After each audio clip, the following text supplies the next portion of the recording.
Hello everyone. आज चाहिँ हामी क्लास 12 को मोडर्न फिजिक्सको रेडियो एक्टिभिटी भन्ने च्याप्टर स्टार्ट गर्न गइरहेछौँ। अब रेडियो एक्टिभिटी स्टार्ट गर्नुभन्दा पहिले यसको थोरै सानो ब्याकग्राउन्ड हेरौँ। रेडियो एक्टिभिटी कसरी स्टार्ट भयो त, कहाँदेखि यसको सुरुवात भयो भन्ने कुराहरू चाहिँ अलिकति हिस्ट्री जानु। सो सुरुमा रोन्जेन भन्ने मान्छेले चाहिँ हैन, हामीले एक्सरेज भन्ने च्याप्टरमा पनि हेर्यौँ। रोन्जेनले के गरे त, एक्सरेजको डिस्कभर गरे हैन। अब एक्सरेजहरू कसरी प्रोड्युस हुन्छ त भन्दा, कुनै एउटा टङ्स्टेन फिलामेन्ट छ। टङ्स्टेन फिलामेन्टले चाहिँ कुनै एउटा मेटलमा के गर्छ त, इलेक्ट्रोनहरू चाहिँ स्ट्राइक भयो भने के हुन्छ त, यसले एक्सरे प्रोड्युस गर्छ। ठिक छ, एकदम हाइली एक्सेलरेटेड इलेक्ट्रोन्सहरूले एक्सरे प्रोड्युस गर्छ। अब एक्सरे भनेको त एउटा एकदम हाई इनर्जी भएको हैन रेडिएसनहरू हो। त्यो रेडिएसनले एकदमै धेरै इफेक्ट गर्न सक्छ भन्ने कुराहरू पनि पढ्यौँ, इलेक्ट्रोम्याग्नेटिक रेडिएसन भन्ने। तर त्यसको केही समयपछि हैन, हेनरी ब्याक्युरेल भन्ने साइन्टिस्टले चाहिँ 1896 तिर के डिस्कभर गरे भने, यस्तो यस्तो सब्स्टेन्स पनि हुन्छन् जस्तै युरेनियमहरू। तिनले चाहिँ सायद युरेनियममै गरेका थिए है, शोध गरेका थिए। युरेनियमबाट के थाहा पाए त भन्दाखेरि, यिनीहरूले चाहिँ स्पोन्टेनियसली हैन, त्यहाँ हामीले केही काम नगरी नै यिनीहरूले स्पोन्टेनियसली के बनाउँछन् त भन्दा, इन्भिजिबल रेडिएसन्सहरू चाहिँ के गर्ने रहेछन्, प्रोड्युस गर्ने रहेछन् हैन। सो युरेनियमहरूले के गर्ने रहेछन् त, स्पोन्टेनियसली नै इन्भिजिबल रेडिएसन्सहरू चाहिँ बनाउने रहेछन्, जसले चाहिँ कस्तो त भन्दा एक्सरेलाई रिजेम्बल गर्थे। ठिक छ, एक्सरे जस्तै हाइली पेनिट्रेटिङ हैन, एक्सरे जस्तै हाइली पेनिट्रेटिङ के गर्ने रहेछन् त, रेडिएसनहरू प्रोड्युस गर्ने रहेछन्। तर एक्सरे बनाउनको लागि हामीले यसरी एक्सरे प्रोड्युस गर्थ्यौँ, यो इलेक्ट्रोनलाई ठोकाउनु पर्थ्यो कुनै एउटा मेटलमा। तर युरेनियमबाट चाहिँ के हुन्छ, आफसे आफ यस्तो रेडिएसन्सहरू चाहिँ देखिँदो रहेछ हैन। त्यसै गरी यो रेडिएसन कन्टिन्युअस हुँदो रहेछ। सो यो रेडिएसन चाहिँ कस्तो भन्दा, प्रोड्युस भएको भए गर्ने क्या, रोकिने भन्दा पनि हामीले जति बेलासम्म त्यो युरेनियमको एउटा ठिक छ लाइफहरूको बारे हामीले पढ्छौँ, तर के हुँदो रहेछ त, कन्टिन्युअसली चाहिँ यसले युरेनियमले यो रेडिएसनहरू चाहिँ प्रोड्युस गर्ने रहेछ। र अर्को अचम्मको कुरा के पनि थाहा पायो भन्दा, यो कुरालाई चाहिँ टेम्परेचर, प्रेसर हैन, त्यसै गरी हाम्रो टेम्परेचर, प्रेसर जस्तै अरू फ्याक्टर्सहरू, इलेक्ट्रिक एन्ड म्याग्नेटिक फिल्ड्सहरू, यस्तो कुराहरूले चाहिँ के गर्ने त, एफेक्ट नगर्ने रहेछन्। ठिक छ, एक्सटर्नल फ्याक्टर्सहरू केहीले एफेक्ट गर्दैन। यो रेडिएसन कन्टिन्युअस छ र एक्सरे जस्तै रिजेम्बल गर्ने हाइली पेनिट्रेटिङ रेडिएसन्सहरू निकालेको छ। अब यस्तो रेडिएसन्सलाई चाहिँ के भन्यो त उनले भन्दा, रेडियो एक्टिभ रेडिएसन्स भनेर नाम दिए। ठिक छ, रेडियो एक्टिभ रेडिएसन्स भनेर चाहिँ यिनको नामाकरण गरियो। सो यस्तो खालको रेडिएसन चाहिँ स्पोन्टेनियस इमिजन हो हैन। स्पोन्टेनियस इमिजन भनेको केही पनि यहाँनिर हामीले स्पोन्टेनियस इमिजन भने चाहिँ केही पनि हामीले यहाँ एक्स्ट्रा कुरा गरेका छैनौँ, तर आफसे आफै स्पोन्टेनियसली निक्लिरहेछ। So spontaneous emission of powerful radiation, spontaneous emission of powerful radiation from nuclei of some substances, from nuclei of substances भनेको चाहिँ के हो त, रेडियो एक्टिभिटी हो।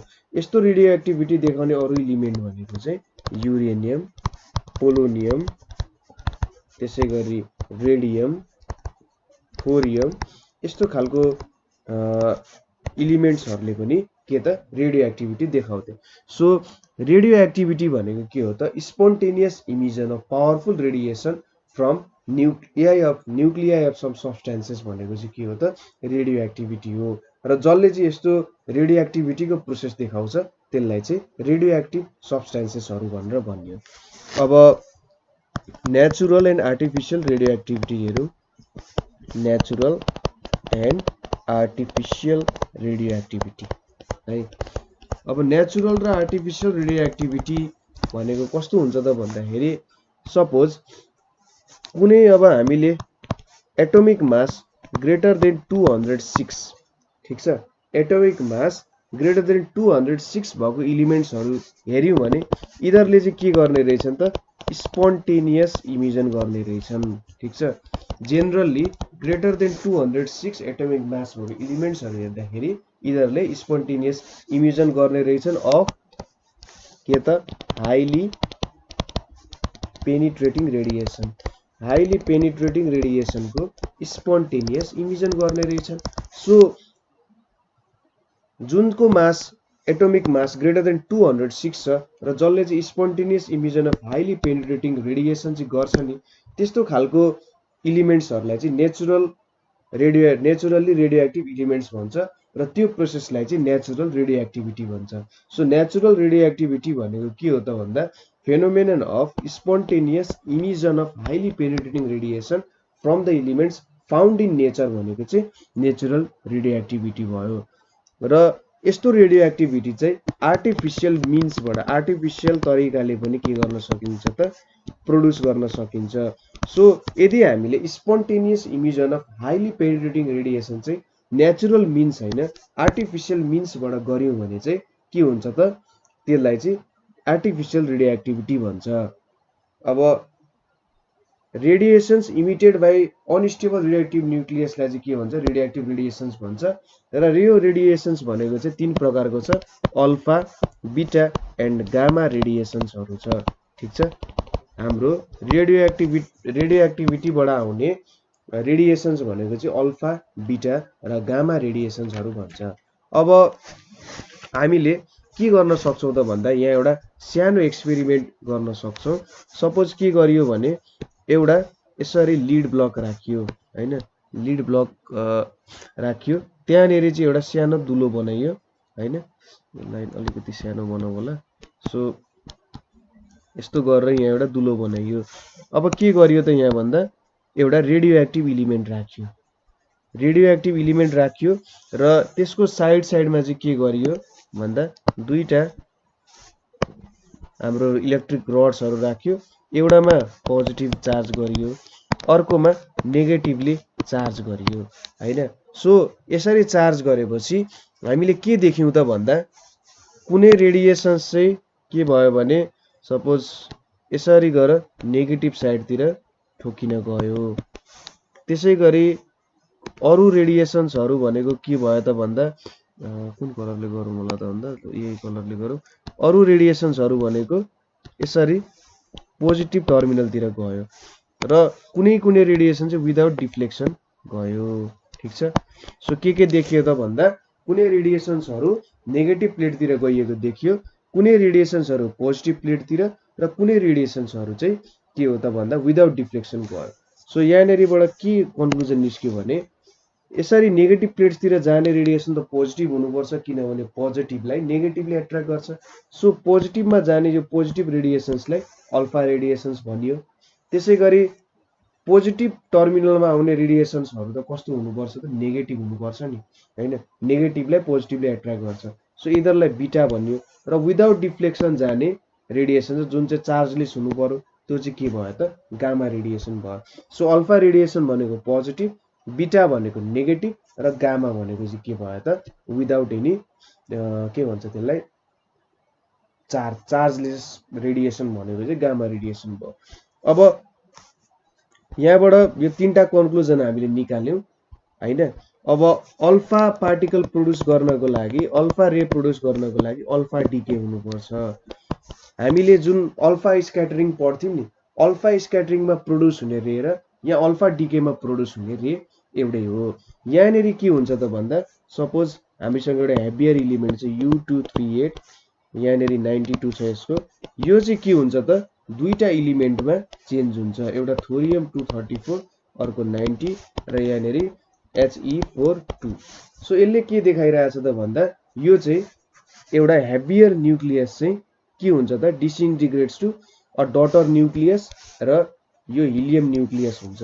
यो हिलियम न्युक्लियसमा चाहिँ हामीले देखिरहेछौँ नर्मल हिलियम न्युक्लियस होला, तर यो हिलियम न्युक्लियसमा के छ त दुईवटा प्रोटोन छ हैन र के छ त दुईवटा न्युट्रोन छ र यसको वरिपरि जुन छ नि भनेपछि कतिवटा इलेक्ट्रोन हुनु पर्यो त भन्दा सपोज दुईटा हुनु पर्थ्यो तर के हुन्छ त यो दुईटा इलेक्ट्रोन चाहिँ जे होस् बाहिर गइसक्यो के दुईटा इलेक्ट्रोन चाहिँ छैन यहाँ सो यो हिलियम चाहिँ के छ भन्दा पोजिटिभली चार्ज छ पोजिटिभली चार्ज हुनुको मतलब के हो त यसमा इलेक्ट्रोनहरु छैन यहाँनेरि 2e4++ भनेर लेख्दा पनि केही फरक पर्दैन सो यो हिलियम चाहिँ पोजिटिभली चार्ज छ र यसलाई चाहिँ के भन्छ त अल्फा पार्टिकल भन्छ ठीक छ यो चाहिँ हाम्रो के हो अल्फा पार्टिकल हो डबली चार्ज हिलियम एटम छ ठीक छ यहाँनेरि के भएको छ त भन्दा केही भएको छैन यहाँनेरि हाम्रो जुन डटर न्यूक्लियस छ त्यसको चाहिँ एटमिक मास सुरुमा 4 ले डिक्रिज भएर अर्को एउटा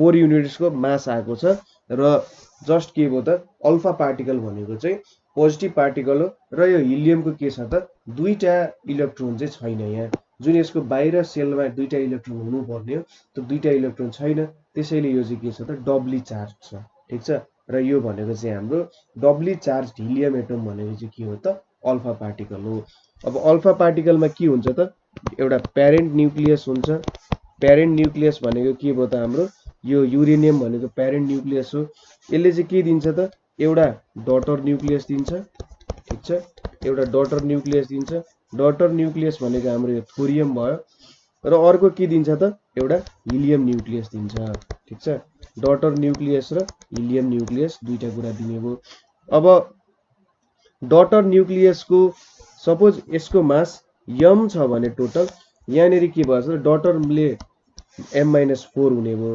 हैन बाइ 4 युनिट्स डिक्रिज हुन्छ र सपोज यसको एटोमिक नम्बर an हो भने एटोमिक नम्बर an हो भने यसको एटोमिक नम्बर 2 ले डिक्रिज भइरहेछ हेर्नु त यहाँनेरि के भयो 238 छ 230 सो मास 4 ले डिक्रिज भयो र एटोमिक नम्बर कति 2 ले डिक्रिज भयो र अरु त्यहाँबाट आको एलिमेन्ट्सहरु चाहिँ के भयो त भन्दा 2 डिक्रिज भयो यहाँनेरि आयो ब्यालेन्स हुनु पर्छ नि त 92 छ भने 90+2 यताबाट 234+4 र यहाँनेरि के भयो त यसको चाहिँ इलेक्ट्रोनहरु छैन त्यसैले यो पोजिटिभ चार्ज भयो सो यसरी चाहिँ अल्फा डिके हुने रहेछ एउटा हेभियर न्यूक्लियस चाहिँ एउटा डटर न्यूक्लियसमा चेन्ज हुन्छ डटर न्यूक्लियसको के हुन्छ त एटोमिक नम्बर र एटोमिक मास घट्छ जुन चाहिँ हाम्रो अल्फा पार्टिकलले गेन गरिरहेको हुन्छ सो यसरी चाहिँ हामीले अल्फा पार्टिकल गेन गर्न सक्यौं अर्को छ अब बेटा डिके भनेर छ बेटा डिके भनेको चाहिँ के हो भन्दा spontaneous emission of beta particle from a radioactive nucleus ठीक छ spontaneous emission of beta particle from a radioactive nucleus भनेको चाहिँ के हो त बेटा डिके हो बेटा डिकेमा के हुन्छ त भन्दा एउटा प्यारेन्ट न्यूक्लियस हुन्छ प्यारेन्ट न्यूक्लियसले के दिन्छ त एउटा डटर न्यूक्लियस दिन्छ हैन प्रोसेस त्यही हो डटर न्यूक्लियस दिन्छ र त्यसपछि एउटा बेटा पार्टिकल दिन्छ ठीक छ अब बेटा डिके भनेको तीन टाइपको हुन सक्छ बेटा पार्टिकल चाहिँ नेगेटिभ हुन्छ है हैन सो बेटा पार्टिकल 3 टाइप्सको हुन्छ 3 टाइप्समा हामी हेरौँ के हुँदो रहेछ त पहिलोमा के हुन्छ त सपोज हामीले C14 6 भनेर लियौं यसको बेटा डिके भयो भने यसले मलाई के दिनु पर्छ त एउटा नेगेटिभ पार्टिकल दिनु पर्छ सो यसले दिने नेगेटिभ पार्टिकल भनेको चाहिँ कस्तो हुन्छ त भन्दा -1 E0 अथवा यसले मलाई के दियो अरे बेटा पार्टिकल भनेको त नेगेटिभ हुन्छ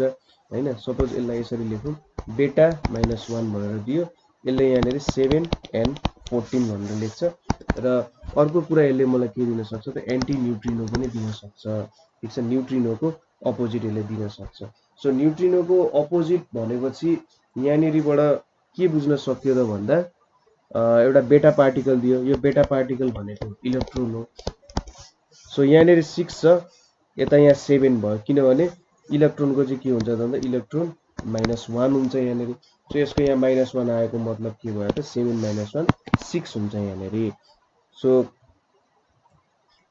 यहाँनेरि के देखियो त एटोमिक मास सेम हुन्छ तर एटोमिक नम्बर चाहिँ इन्क्रिज हुन्छ यतापट्टि र एउटा एन्टी न्यूट्रिनो पनि दिन सक्छ अर्को भनेको चाहिँ पोजिट्रोन इमिजन भनेर भन्छ पोजिट्रोन इमिजन भनेको चाहिँ हाम्रो इलेक्ट्रोन नेगेटिभ चार्ज हो भने पोजिट्रोन भनेको चाहिँ इलेक्ट्रोनको जस्तै मास भएको तर के त पोजिटिभ चार्ज भएको भन्छ सपोज यसमा के हेरिन्छ त भन्दा 29 Cu एउटा कपर छ, यसको 64 छ भने यहाँनेरि एउटा पोजिट्रोन इमिजन भयो भने के हुन्छ?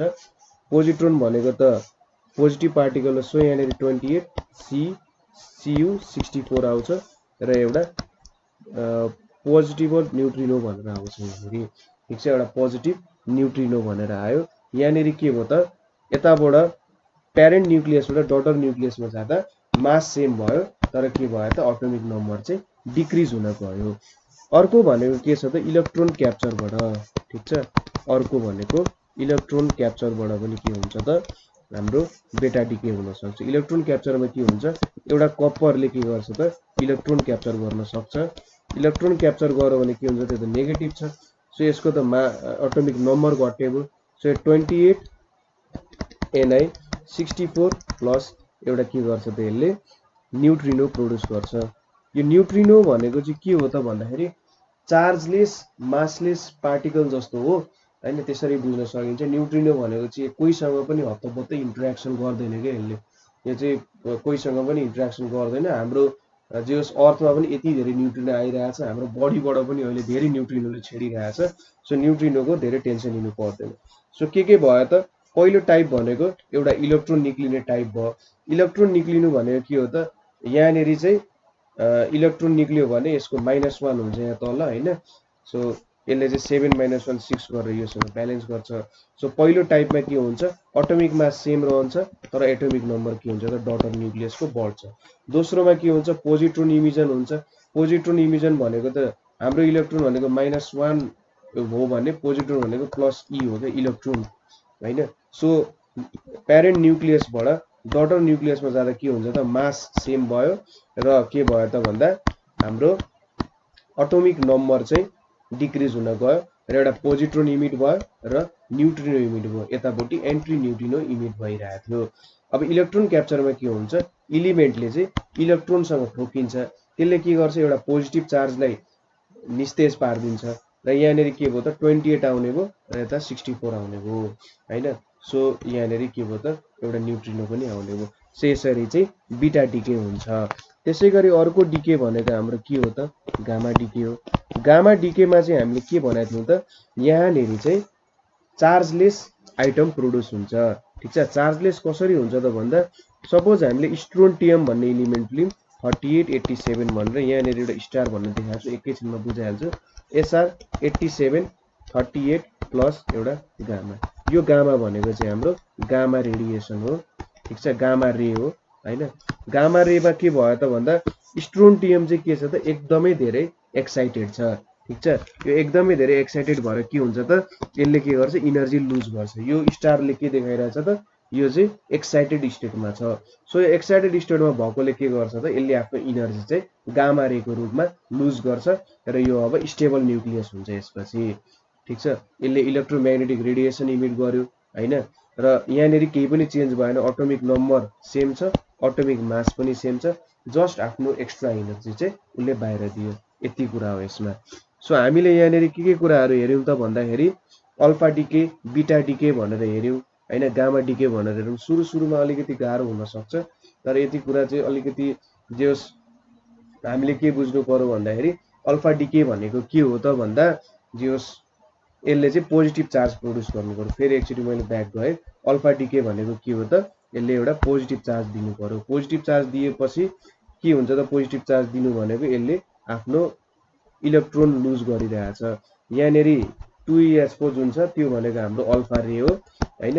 यो अल्फा रेले चाहिँ के गरिरहेछ त भन्दा आफ्नो इलेक्ट्रोन दुईटा इलेक्ट्रोन भएको लुज गर्यो र यो अल्फा पार्टिकलमा चेन्ज भयो र अल्फा पार्टिकलमा के हुने रहेछ त डटर न्युक्लियसको, यो भनेको प्यारेन्ट न्युक्लियस हो, युरेनियम भनेको प्यारेन्ट हो, प्यारेन्टबाट डटरको के हुने रहेछ त एटोमिक नम्बर पनि डिक्रिज हुने रहेछ, एटोमिक मास पनि डिक्रिज हुने रहेछ अल्फा डिकेमा हैन। र बिटा डिके भनेको चाहिँ के हो त स्पोन्टेनियस इमिजन अफ बिटा पार्टिकल हो।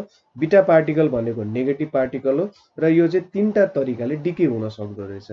पहिलो भनेको के हो, एउटा इलेक्ट्रोन इमिट गरेर डिके हुन सक्छ। इलेक्ट्रोन इमिट गर्दा के हुन्छ त प्यारेन्ट न्युक्लियस चाहिँ डटर न्युक्लियसमा जाँदाखेरि एटोमिक मास सेम हुन्छ, एटोमिक मास सेम हुन्छ तर एटोमिक नम्बर के हुन्छ इन्क्रिज हुन्छ। एउटा बीटा पार्टिकल इलेक्ट्रोन इमिट हुन्छ र एउटा यो एन्ट्री न्युट्रिनो इमिट हुन्छ। त्यसै गरी अर्को भनेको पोजिट्रोन इमिजन हुन सक्छ। पोजिट्रोन इमिजनमा चाहिँ के हुन्छ त भन्दा प्यारेन्ट न्युक्लियसबाट डटर न्युक्लियसमा जाँदा के हुन्छ भने एटमिक मास सेम हुन्छ तर एटमिक नम्बर 1 ले घट्छ र एउटा यो बीटा प्लस भनेको पोजिट्रोन हो, ठीक छ, र यो भनेको चाहिँ के हो त हाम्रो न्युट्रिनो हो। र अर्को भनेको इलेक्ट्रोन क्याप्चर। इलेक्ट्रोन क्याप्चर भनेको सपोज हाम्रो यो कपरले एउटा इलेक्ट्रोन क्याप्चर गर्यो भने यो पनि के हुन्छ त बीटा डिके गर्छ यसले पनि। सो अब यहाँनिर एउटा इलेक्ट्रोन क्याप्चर गरिसकेपछि यसको चाहिँ के हुन्छ प्यारेन्ट न्युक्लियस भन्दा एटमिक नम्बर 1 ले डिक्रिज हुन्छ तर एटमिक मास सेम हुन्छ र उसले पनि एउटा न्युट्रिनो दिन सक्छ है। अब गामा डिके भनेको चाहिँ के हो त भन्दा यहाँ चाहिँ एउटा एक्साइटेड एटम हुन्छ, त्यो एक्साइटेड एटमले आफ्नो इनर्जी चाहिँ रेडिएसनको फर्ममा बाहिर दिन्छ र यसले गामा रे इमिट गर्छ। जस्ट आफूसँग जति एक्स्ट्रा इनर्जी छ त्यो बाहिर दिन्छ र आफू के हुन्छ त स्टेबल स्टेटमा बस्छ। यो भनेको गामा डिके हो। सो यहाँ चाहिँ हामीले रेडियो एक्टिभिटी सम्बन्धी विभिन्न प्रपर्टिजहरूको कुरा गर्यौँ हैन। अल्फा डिके भनेको के हो, बीटा डिके भनेको के हो, कसरी हुन्छ, सो गामा डिकेहरूको बारे कुरा गर्यौँ। सो कतै बुझ्नु भएन अथवा कतै प्रब्लम भयो भने सोध्नु होला। So thank you for watching.